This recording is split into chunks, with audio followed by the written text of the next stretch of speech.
지금 보시는 것은 AI가 실제 웹 브라우저를 조작하는 모습입니다. 브라우저 유저라는 이 AI가 실제 사람처럼 웹사이트를 탐색하고 상호작용할 수 있게 해주는데요. AI를 이용한 웹 인터랙션, 그리고 웹 자동화에 있어서 완전히 새로운 장을 열고 있다고 볼 수 있을 것 같습니다. 안녕하세요. 엔드플랜의 연기입니다. 이 영상을 끝까지 시청하시면 세 가지 중요한 인사이트를 얻으실 수 있으실 겁니다. 첫 번째로 여러분들이 웹에서 진행하는 작업 시간을 획기적으로 줄일 수 있는 방법을 알게 되실 건데요. 많은 분들이 반복적인 웹 작업에 시간을 낭비하고 계십니다. 브라우저 유저를 활용하면 이런 작업들을 어느 정도 자동화할 수가 있습니다. 두 번째로 기존 AI 서비스들의 한계를 뛰어넘는 새로운 가능성을 보실 수 있는데요. 서치GPT나 퍼플렉스티와 같은 도구들과는 완전히 다른 차원의 웹 자동화를 경험하실 수가 있습니다. 세 번째로 실제로 제가 직접 사용하고 테스트하면서 얻은 팁들을 얻어가실 수 있습니다. 브라우저 유저 에이전트가 내 생각대로 작동하지 않는 경우가 있거든요. 그럼 바로 들어가 보겠습니다. 여러분들 중에서는 서치GPT나 퍼플렉스티 같은 AI 검색 도구들을 사용해 보신 분들이 계실 텐데요. 이런 도구들과 브라우저 유저는 근본적인 차이가 있습니다. 서치GPT나 퍼플렉스티는 단순히 검색 결과를 가져와서 요약하는 수준에 머무르지만 브라우저 유저는 실제 브라우저를 직접 제어할 수가 있습니다. 쉽게 말해서 AI가 실제로 웹사이트에 로그인하고 검색하고 버튼을 클릭하는 등 실제 사람 사용자처럼 행동할 수 있다는 뜻이죠. 이 브라우저 유저 웹 UI의 가장 주목할 만한 특징은 바로 직관적인 웹 UI로 구성되어 있다는 점인데요. 브라우저 유저 기술 자체는 이미 많이 개발이 되어 있지만 이것을 사용을 하기 위해서는 코드로 작업을 진행을 했어야 했죠. 하지만 이 브라우저 유저 웹 UI는 이거를 누구나 쉽게 시작할 수 있도록 웹 UI로 구성을 했습니다. 사용하는데 부담이 적다고 볼 수가 있죠. 특히 이 브라우저 유저의 인상적인 점은 다양한 AI 모델과의 호환성입니다. 제미나이, 오픈 AI, 엔트로픽, 딥식, 오라마 등 여러분이 선호하는 어떤 AI 모델과도 연동이 가능하다는 건데요. 또 다른 강점이 있습니다. 바로 이제 브라우저 세션의 지속성입니다. 이게 무슨 뜻이냐면 AI가 작업하는 모든 과정을 실시간으로 지켜볼 수가 있고 어떤 작업을 했는지 히스토리도 그대로 보존이 됩니다. 그리고 저희가 이미 사용하고 있는 브라우저를 그대로 사용할 수 있는 옵션도 있어서 이미 로그인되어 있는 계정을 그대로 활용을 할 수가 있습니다. 실제로 저도 테스트하고 실험해보면서 반복적인 웹 작업이나 데이터 수집에 사용하고 있는데 이게 생각보다 시간을 많이 절약해 주더라고요. 실제 사용 예시를 통해 살펴보면 이해가 좀 더 쉬울 것 같습니다. 일단 설치 자체는 간단한 편인데 이거를 아까 말씀드린 브라우저 세션의 지속성을 유지하기 위해서 크롬을 세팅을 할 필요가 있습니다. 이게 컨피그 파일이 있는데 거기에서 크롬 경로랑 유저 데이터 이런 것들을 세팅을 해줘야 저희가 직접 사용하고 있는 실제 저희 브라우저 상에서 이제 웹 UI가 돌아간다고 보시면 될 것 같고, 만약에 이거를 세팅을 하지 않으면 실행할 때마다 새로운 웹 UI가 뜨는데 거기에는 제 계정으로 로그인이 되어 있지 않죠. 그러다 보니까 어떤 서비스를 들어가거나 나중에 메일을 들어가거나 할 때 로그인을 다시 해줘야 되고, 요즘 로그인이 아이디랑 패스워드만 입력한다고 로그인 되진 않잖아요. 2차 검증하는 것도 있고 OTP가 있는 경우도 있고, 구글 같은 경우는 처음 로그인하는 데서 로그인을 하면 핸드폰으로 막 인증하세요 이런 거 있잖아요. 네, 그런 것들을 좀 방지하기 위해서 이런 크롬 세션을 지정해 주는 게 저는 개인적으로 사용하기에 조금 더 편했습니다. 그리고 또 제가 사용할 것 중에 예시 중에 하나, 이제 깃허브를 좀 알아서 업데이트들이 있는 체크하는 거를 자동화를 해봤는데, 결국 그거를 자동화하기 위해서 깃허브 로그인을 해도 되고 안 해도 상관은 없지만 나중에 이런 고도화된 자동화를 위해서는 내가 어떤 레포지토리를 스타를 했는지, 스타를 한 목록에서 레포지토리 목록을 가져와서 내가 스타를 한 목록에서 레포지토리들을 갖고 와서 거기서 업데이트를 확인한다든지 이런 식으로 하려고 할 때 어쨌든 로그인이 되어 있는 상태여다 보니까 이런 유저 데이터들을 연동을 해주는 게 저는 사용하기가 오히려 좀 더 좋았습니다. 그리고 또 말씀드린 것처럼 다양한 API들을 활용을 할 수가 있는데요. environment 파일 안에다가 API 키를 이렇게 적어주면은 사용이 가능합니다. 세팅하는 거 관련해서는 멤버십 영상을 따로 올릴 테니까 거기서 확인을 해주시면 될 것 같고, 만약에 깃허브를 다루는데 익숙하신 분들은 여기 리드미만 봐도 설명이 꽤나 잘 돼 있거든요. 충분히 따라 하실 수 있을 거라 생각합니다. 그럼 바로 테스트하는 거 한번 보여드리도록 할 텐데요. 이렇게 웹 UI를 실행을 하면은 여기서는 이제 127.0.0.1에 7788 포트로 웹 UI가 열리게 됩니다. 하지만 이 크롬 브라우저를 저희가 실제 로그인 되어 있는 브라우저로 사용을 하기 위해서는 웬만하면 크롬이 아닌 다른 브라우저로 열어야 합니다. 저 같은 경우는 지금 엣지를 사용을 하고 있고, 다른 분들은 웨이를 사용을 하시거나 아니면 다른 브라우저들 많잖아요. 파이어폭스를 사용할 수도 있고, 그런 식으로 크롬 이외에 다른 브라우저에서 이런 식으로 웹 UI를 열고, 그 다음에 이 웹 UI에서 크롬을 통제하는 방식으로 진행이 되는 게 가장 깔끔합니다. 그래서 이런 식으로 브라우저 웹 UI를 키면은 에이전트 타입 같은 경우는 이런 식으로 기본적으로 세팅이 되어 있고요. 비전을 사용한다든지 아니면 도구를 콜링하는 것을 사용한다든지, 그다음에 LLM을 어떤 걸 사용할지, 엔트로피, 엔트로픽을 사용하는 경우에는 어떤 모델을 사용할지 뭐 이런 식으로 다 선택이 가능하고요. 제가 사용해 봤을 때는 엔트로픽 소넷이나 오픈AI GPT-4o, 제미나이 2.0 플래시 이 세 개 다 어느 정도 다 잘 됐습니다. 애초에 이 브라우저 유즈 자체가 저희가 상상한 것만큼 엄청 복잡한 작업까지 자동화해 주지는 않고요. 정말 단순하지만 반복적인 작업들 이런 것들을 잘 처리를 해주기 때문에 사실 어떤 거를 써도 상관은 없습니다. 그래서 만약에 여러분들이 오픈 AI를 API로 사용을 하셨다면 오픈 AI를 사용을 하시면 되고, 엔트로픽을 사용을 하셨다면 엔트로픽을 사용을 하시면 되고, 이런 식으로 설정을 하시면 될 것 같습니다. 저는 일단 오픈 AI GPT-4o로 진행을 하도록 하겠습니다. 그리고 다음에 여기 브라우저 세팅을 보시면은 이제 여기 Use Own Browser라고 돼 있는데, 이거를 활성화를 하시면은 아까 말씀드렸던 것처럼 실제 저희가 로그인이 되어 있는 크롬을 이용을 해서 진행이 됩니다. 이걸 꺼주시면은 약간 크롬 게스트 모드 로그인 한 것처럼 뜨거든요. 그래서 유즈 오운 브라우저를 체크를 해주시고, 그 다음에 킵 브라우저 오픈 같은 경우는 어떤 한 태스크를 저희가 맡긴 다음에 그 작업이 끝나면은 이 브라우저를 유지할 건지 아니면 그냥 그 브라우저를 닫아버릴 건지 그거를 설정할 수가 있습니다. 그래서 저는 이 두 개를 켜놓고 사용을 합니다. 뭐 나머지는 이제 녹화를 계속 할 건지 아니면 뭐 시큐리티를 비활성화할 건지, 뭐 헤드리스 모드 같은 경우는 이제 브라우저가 뜨지 않는 거거든요. 그러니까 브라우저를 사용을 하는데 GUI가 뜨지 않는 거죠. 그래서 뭐 어떻게 작업이 진행되는지 모르지만 아마 서버 같은 데서 실행을 할 거다 하면은 유용한 옵션이 될 수도 있겠죠. 그다음에 이제 레코딩 같은 경우는 제가 테스트를 해봤을 때 맥에서는 레코딩이 화면이 잘 됐거든요. 그러니까 화면 레코딩이 잘 됐는데 윈도우에서 할 때는 화면 레코딩이 안 되더라고요. 근데 이 레코딩이 그렇게 중요하냐라고 보면은 그렇게 중요하진 않습니다, 사실. 그래서 레코딩 부분은 그냥 빼고 진행을 하도록 하겠습니다. 그다음 태스크 디스크립션 여기에다가 이제 어떤 작업을 할 건지, 이 브라우저 유저가 어떤 거를 해줬으면 하는지를 프롬프트를 작성을 하는 부분이 됩니다. 그다음에 뭐 추가적인 인스트럭션을 작성하는 부분이 아래 있긴 하지만 위에만 잘 작성해줘도 충분히 괜찮다고 볼 수가 있습니다. 먼저 예시로 보여드릴 자동화 같은 경우는요. 제가 팔로우하고 있는 깃털 레포지토리들이 많습니다. 특히 이제 AI 관련해서 페이퍼가 발표되고 모델이 이제 동시에 같이 올라오는 경우도 있지만, 뭐 나중에 공개된다 아니면은 이번 주에 공개된다 한 달 뒤에 공개된다 논문이 억셉되면 공개된다 뭐 이런 식으로 언제 공개될지를 약간 두루뭉술하게 작성해 놓는 경우가 있는데, 그것들을 매번 들어가서 확인하는 작업이 일어나면 하는 루틴 중에 하나인데, 그것들이 시간을 꽤 잡아먹습니다. 뭐 1시간 2시간 잡아먹는 건 아니지만 20분 정도는 소비하는 것 같거든요. 그런 것들을 좀 자동화해서 뭔가 아침마다 이런 것들이 업데이트됐다 이런 거를 확인을 하고 싶었습니다. 그래서 어떻게 해줄 수 있을까 생각을 해봤는데, 테스트를 좀 해봤을 때 제일 이상적인 거는 이렇게 레포지토리 들어가면은 스타스 들어가면 제가 이제 스타 한 거를 볼 수가 있거든요. 여기 들어와서 뭐 정렬 기준을 리센틀리 스타드 대신에 리센틀리 액티브로 바꾸고, 그 다음에 여기서 뭐 리스트를 골라서 뭐 4시간 안에 업데이트된 것들 중에서 뭐 가져와라 뭐 이런 식으로 하고 싶었는데, 그것까지는 조금 얘가 버거워하더라고요. 아직 그렇게까지 디테일하게는 안 되는 것 같고, 제가 해봤을 때 가장 좋은 거는 예를 들어서 GitHub 들어가시면 위에 URL 있잖아요. URL을 따로 따서 URL을 준 다음에 이 레포지토리 안에 들어가서 확인을 해봐라 뭐 이런 식으로는 좀 작동이 잘 되더라고요.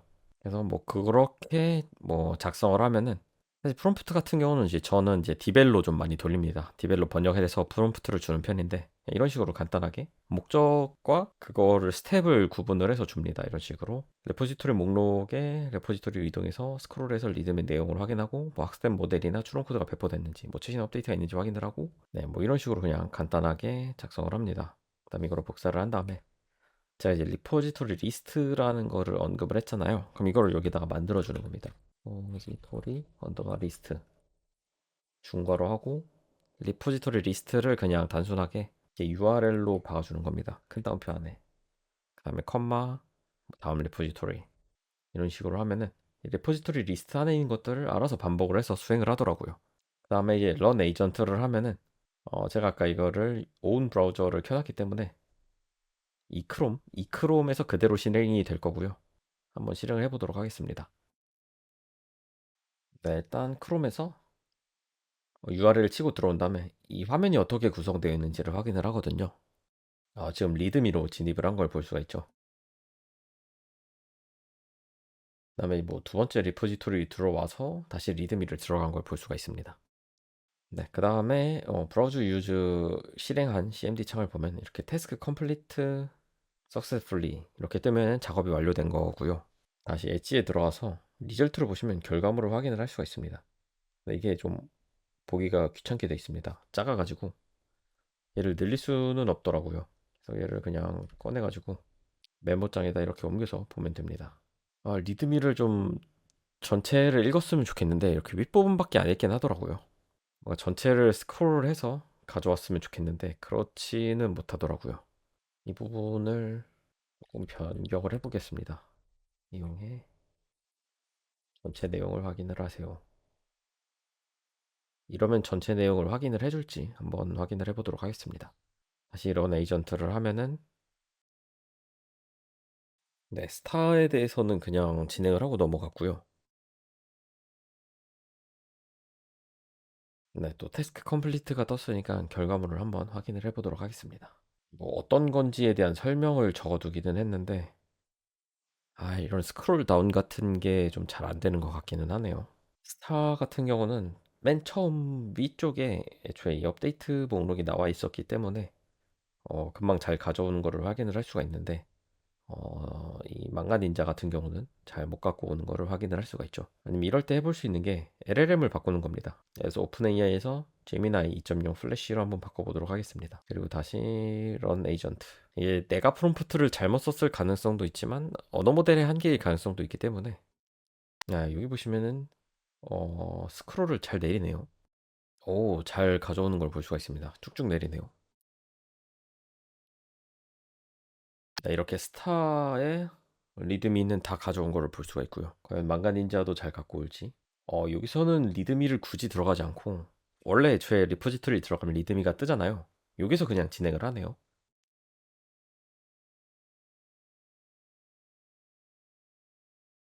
지금 이 에이전트가 약간 무한 루프에 빠져 있거든요. 지금 스크롤 다운만 한 25번 연속을 하고 있어서 이 부분은 좀 문제가 있는 것 같습니다. 그래서 제미나이한테 방금 그 프롬프트는 좀 나빴었던 것 같고요. 근데 이 스크롤 다운을 좀 잘 하네요, 보니까. 그럼 프롬프트를 살짝 바꿔서 약간 전체 내용을 확인하라는 부분을 좀 빼야 될 것 같습니다. 일단 레포지토리로 이동하세요 한 다음에 레포지토리의 리드미의 내용 중 이런 식으로 한번 바꿔서 진행을 해보도록 하겠습니다. 다시 런 에이전트를 하면 네, 역시 무한 루프에 빠졌는데요. 이러면 다시 멈추고 아마 추론 성능이 부족해서 생긴 일일 수도 있기 때문에 제미나이 띵킹 모델을 한번 써볼게요. 이거 잘 되면 좋겠네요. 그 다음에 이거를 뭐 이렇게 태초 상태로 만들어 두도록 하겠습니다.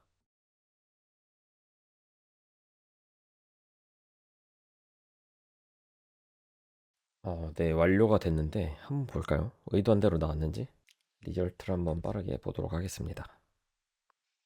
오, 망가 닌자 같은 경우는 이제 1월 중순에 추론 코드와 논문이 릴리스된 러깅 페이스 스페이스랑 뭐 윈도우에서 사용 가능한다.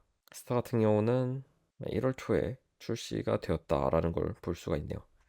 확실히 잘 정리가 되는 걸 볼 수가 있죠. 제가 예시로 지금 사용할 레포지토리 같은 경우는 이미 코드가 공개되어 있는 레포지토리들이라 이렇게 나오는 게 맞긴 하거든요.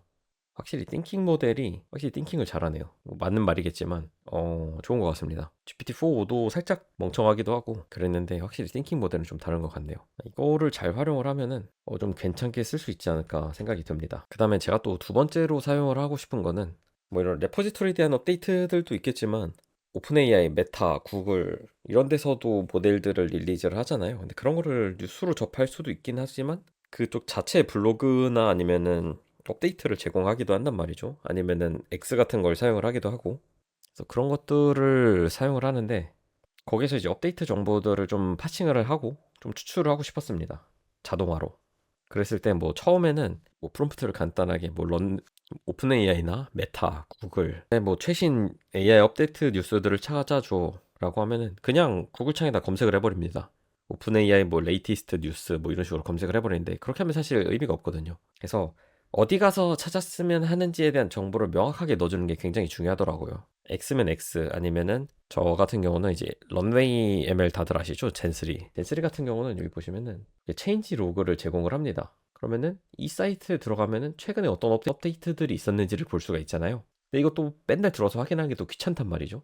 이런 것들을 잘 정리해서 어딘가에 딱 놔줬으면 좋을 텐데. 그래서 이런 사이트들 URL을 아까 봤던 레포지토리 리스트처럼 리스트로 줘도 되고 저 같은 경우는 뭐 괄호 안에서 제공을 해줬습니다. 그래서 뭐 제가 궁금한 관심 있는 영상 생성 쪽인 런웨이 ML, 루마랩스, 클링, 하일루어 AI 뭐 거기랑 이제 오픈 AI, 메타, 구글 이런 데서 확인을 해줘라 라고 좀 부탁을 할 거거든요. 그래서 이런 것들은 뭐 찾으면 금방 나오긴 합니다. 구글 블로그 아니면 뭐 구글 AI 뭐 이런 식으로 쳐도 이렇게 블로그 같은 걸 볼 수가 있고요. 이런 것들 URL을 다 잘 수집을 해서 프롬프트를 작성을 하면 뭐 이렇게 런웨이 ML, 로마랩스, 오픈 AI, 메타, 구글, 클레인, 하일루어 AI에서 체크를 해갖고 뭐 새로운 모델이나 새로운 뉴스가 오늘 나왔는지 체크를 해달라 라고 하는 에이전트를 한번 돌려보도록 하겠습니다. 또 뭐 런 에이전트를 하면은 저희가 URL을 제공을 했기 때문에 거기서 바로 들어갈 거거든요. 네, 이렇게 바로 런웨이 ML의 체인지 로그 들어간 걸 볼 수가 있죠. 그 다음에 이제 X도 잘 들어온 걸 볼 수가 있고, 그 다음에 오픈 AI 뉴스룸. 오픈 AI도 X죠. 어떤 게 있었나.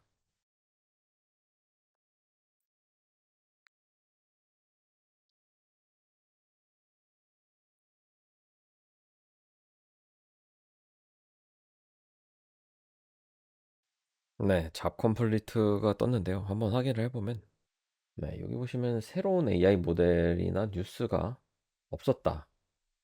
하지만 최근 업데이트들이 언제 있었다에 대한 정보들이 있거든요. 뭐 런웨이 ML 같은 경우는 1월 17일에 프레임, 1월 16일에 레이2, 뭐 오픈 AI는 없고, 메타블로그도 없고, 구글 같은 경우도 오늘 없고, 클링은 네, 아마도 어제는 뭐지? 그거는 좀 신기하네요. 확실히 띵킹 모델이라 그런지 아일로 AI도 뭐 스크롤을 내려봤지만 없었죠. 약간 이런 식으로 볼 수가 있습니다.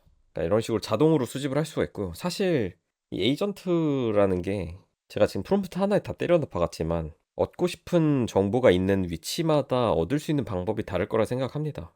하나하나 이렇게 박아두는 것보다 어차피 한 번 만들어두고 반복이잖아요, 에이전트들은. 브라우저 유즈 에이전트 같은 경우는 반복이기 때문에, 그래서 오픈 AI 정보를 얻기 위한 그런 좀 최적화된 방법이 있으면 그것만 돌리는 에이전트도 있고, 이렇게 트위터에서 정보를 얻는데 최적화된 에이전트를 또 프롬프트 엔지니어링을 할 수가 있잖아요. 그런 것들을 통해서 또 최적화를 할 수도 있고, 메타블로그 같은 경우는 잘 가져왔지만 구글 같은 경우는 아까 보셨던 것처럼 날짜가 나와 있지 않았거든요. 그런 것도 날짜를 잘 가져올 수 있게 뭐 구글은 직접 들어가서 확인을 해본다던가 이런 식으로 세팅을 할 수 있을 것 같습니다. 그래서 사실 자동화라는 게 딸깍은 아니긴 하지만 이런 식으로 좀 구체적으로 한번 잘 만들어 놓으면 그 뒤로는 좀 편하거든요, 사실. 그러다 보니까 원하는 목적이 있으시면은 프로세스를 한번 깔끔하게 다져놓고 그거를 여러 개를 동시에 돌릴 수 있으니까 자동화를 해놓은 다음에, 사실 저는 여기에서 더 나아가서 브라우저 유저가 지금은 사용하기 편하게 웹 UI 형태로 되어 있지만 이거를 코드 형태로 바꾸거나 아니면 이 웹 UI를 약간 API 느낌으로 바꿀 수가 있을 거거든요. 뭐 예를 들어서 여기 아래 보면은 API를 이용해서 바꿀 수 있는 방법이 있는데, 이걸 해서 진행해서 나온 이 결과물들 중에 이제 파이널 리절트 부분을 받아서 이제 노션 같은데 아니면 뭐 디스코드 같은 데다가 아카이빙을 해놓게 만들 수도 있죠. 아니면은 그렇게 하지 않고 메이크 같은 걸로 연동을 해서 메이크 웹훅을 만든 다음에 메이크 웹훅에다가 이 파이널 리절트의 값을 던져서 웹훅에서 메이크에서 알아서 처리되도록 그런 식으로 파이프라인을 구성을 할 수도 있겠죠. 저는 이제 개인적으로 메이크랑 엔파렌을 사용을 하고 있기 때문에 메이크를 이용해서 구현을 해놓고 데일리로 이제 아카이빙을 하려고 합니다. 이런 GUI 에이전트들이 이제 작년 말쯤에 엔트로픽의 컴퓨터 유즈에서부터 좀 많이 시작이 된 것 같은데, 그 이후로 굉장히 많은 뭐 GUI 에이전트, 브라우저 에이전트들이 나온 걸로 알고 있거든요. 발전 속도도 굉장히 빠르다고 생각하고 불편한 점도 금방금방 해소된다고 생각을 합니다. 애초에 언어 모델 자체가 성능이 이미 꽤 좋기 때문에 충분히 극복 가능할 거고, 발전 속도도 굉장히 빠르기 때문에 아이디어만 있으면 충분히 원하시는 것들, 귀찮은 작업들을 자동화할 수 있을 거라고 생각을 합니다. 물론 아직 부족한 부분도 있는데요. 일단 크롤링 방지를 막기 위한 캡차 아시죠? 캡차가 활성화된 페이지에는 접근이 불가능합니다. 오픈 AI도 블로그를 운영하고 있는데 거기를 이렇게 에이전트로 접근하려고 하니까 막히더라고요, 캡차에. 그래서 그런 거는 못 가져오고, 또 보안 시스템과 완벽하게 호환되지 않기 때문에 호환성 문제가 있을 수도 있죠. 그렇게 정적인 페이지는 또 상관없지만 동적인 페이지에 대한 처리가 완벽하지 않을 수가 있습니다. 하지만 말씀드린 것처럼 이러한 한계점들은 업데이트나 발전 속도를 보면 금방 개선이 될 거라고 생각을 합니다. 그럼 브라우저 에이전트들이 주목할 만한 게 확장성이라고 생각을 하는데요. 지금 보셨던 것처럼 단순한 자동화를 넘어서 나중에 이제 복잡한 의사결정이 필요한 작업도 수행을 하게 될 수도 있죠. 그리고 그거는 단순히 이 브라우저 에이전트, GUI 에이전트 단독으로 하는 것보다 메이크나 엔파렌 같은 그런 툴과 협업이 된다면은 뭐 특정 조건이 충족될 때 작업을 수행을 하거나 아니면 여러 단계 검증을 거치는 복잡한 파이프라인도 만들 수가 있겠죠. 그러한 작업들은 단순히 메이크랑 엔파렌만을 썼을 때도 불가능하고 브라우저 에이전트만을 썼을 때도 불가능을 하기 때문에 그것들을 잘 엮으면은 완전 새로운 가능성이 되지 않을까 생각을 합니다. 물론 이런 복잡한 작업은 아직은 쉽지는 않습니다. 그 정도까지 확장이 가능할 거라는 얘기인 거죠. 그래서 이러한 브라우저 유저 에이전트나 GUI 에이전트의 등장 같은 거는 단순한 툴이 나왔다라는 의미를 좀 넘어서 AI와 웹이 상호작용하고 또 AI가 웹을 자동화하는 새로운 패러다임을 연다고 생각을 합니다. 그래서 앞으로 이런 기술이 많이 발전을 하면서 저희가 웹을 어떻게 활용할지, 방식이 어떻게 변할지 정말 기대가 됩니다. 지금까지 소개해드린 내용이 여러분의 업무나 프로젝트에 도움이 되었으면 좋겠는데요. 여러분의 경험과 의견도 댓글로 공유해주시면 감사하겠습니다. 그리고 만약에 AI에 대해서 관심이 있지만 얘기하실 분들이 없다 하시는 분들은 저희 오픈 카톡방에 오시면 좋을 것 같은데요. 현재 다양한 분야에 100분이 넘는 분들이 계시고 AI에 대한 질문과 인사이트를 많이 공유해 주시고 계시는데 만약에 관심 있으시면 영상 고정 댓글에 있는 설문조사에 참여해 주시면 카톡과 메일로 초대 링크가 전달될 겁니다. 그러면 다음 영상에서 뵙도록 하겠고요. 저는 엔드플랜의 은기였습니다.